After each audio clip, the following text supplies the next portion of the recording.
I now call the honourable member for Solomon. Thank you, Mr Deputy Speaker.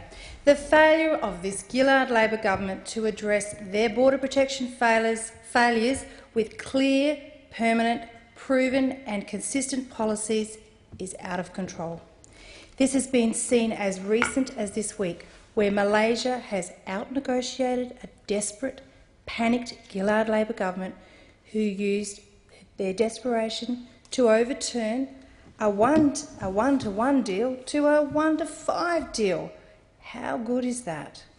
This deal is just another panicked, desperate thought bubble from a government which is literally drowning in problems of their own making. Labor just does not have a plan. They are negotiating from a position of weakness.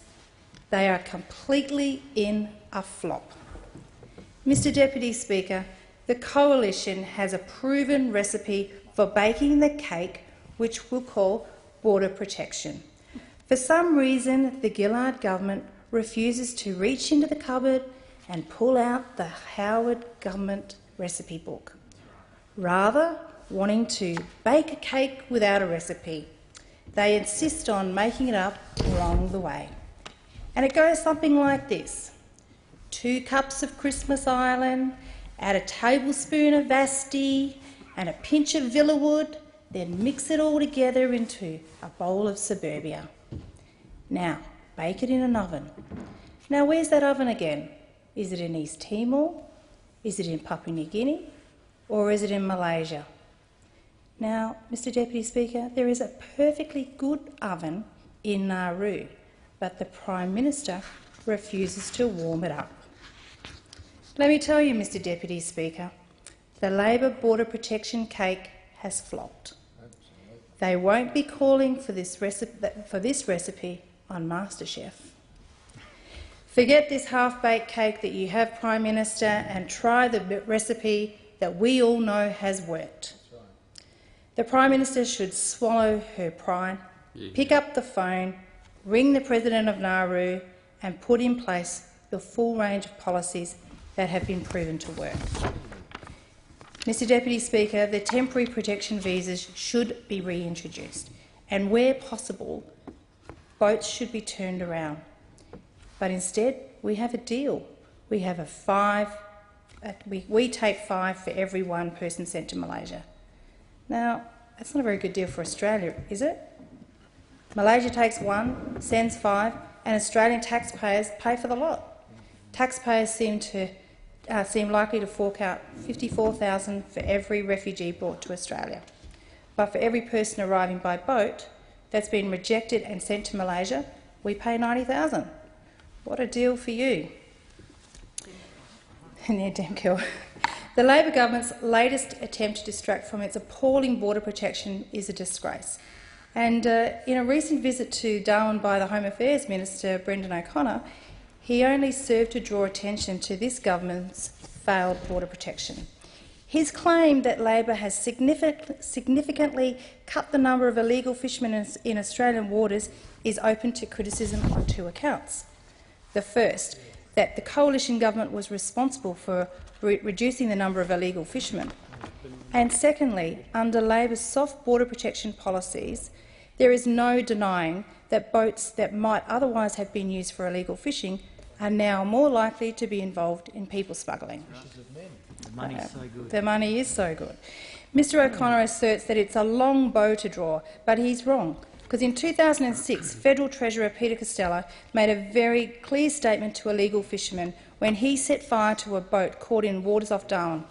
Images of this were broadcast widely throughout Southeast Asia, and the tough rhetoric was backed up with added surveillance infrastructure. At the same time, the Coalition government was taking a very strong stance against illegal arrivals through its offshore processing regime and temporary protection visas. Now, in 2006, there were just 6 people smuggler boats and 60 illegal arrivals. Now, so far this year, we have 80 people smuggler boats and 4,445 arrivals. Can't tell me that the boats are not being diverted to people smuggling. But unlike Labor, the Coalition took a tough stance against people smuggling and illegal fishing. The results speak for themselves, Mr Deputy Speaker. Since the last election, Labor has announced an additional 4,000 beds in Australian immigration detention network, as the system fails to cope with Labor's border protection failures. Now, I've said this before and I'll say it again. Labor has opened more beds in detention centres than they have in public hospitals or aged care bed facilities.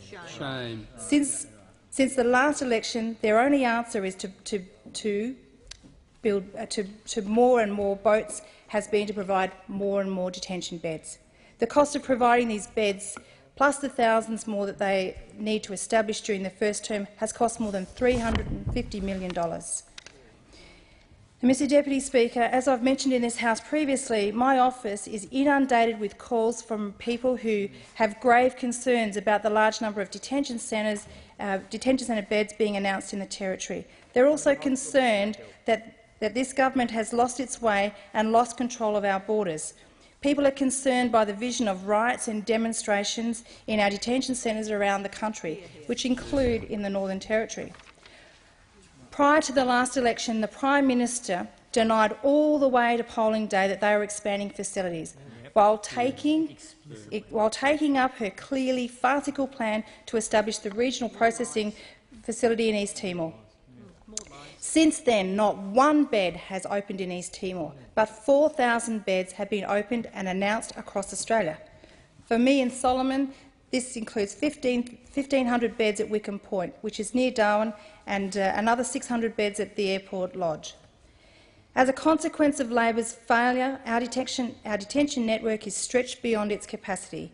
If you want a more visible example of the depth of the crisis that Labor has created, you need look no further than the Asti Motel in suburban Darwin. And the Shadow Minister and I were fortunate enough to go and have a look there recently, and we were very surprised at how it was at full capacity.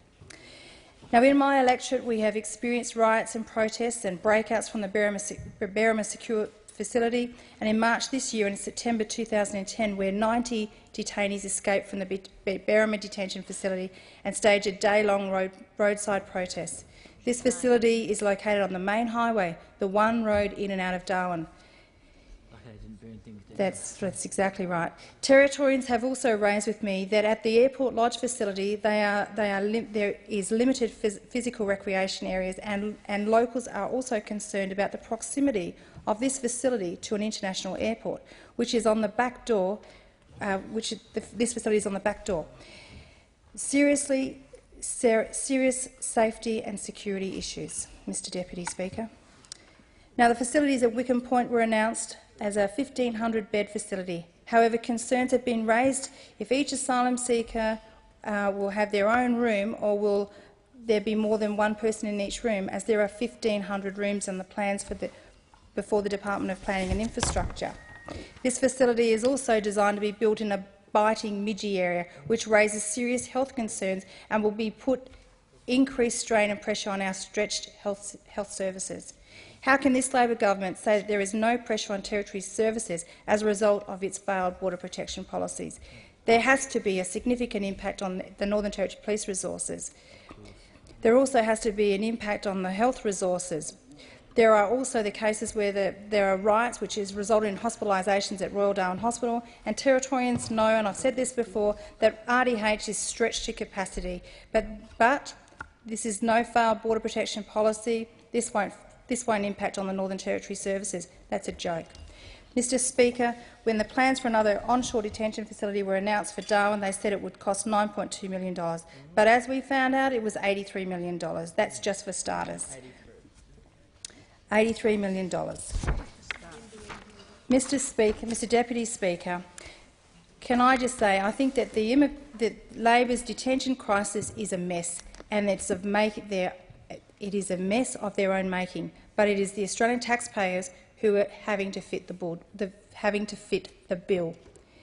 Now, I'm just wondering if the minister is such a good negotiator. I wouldn't be surprised if he bought a genuine Rolex at the markets in KL for a special morning price of $500 the day he negotiated the agreement of a 5-to-1 deal.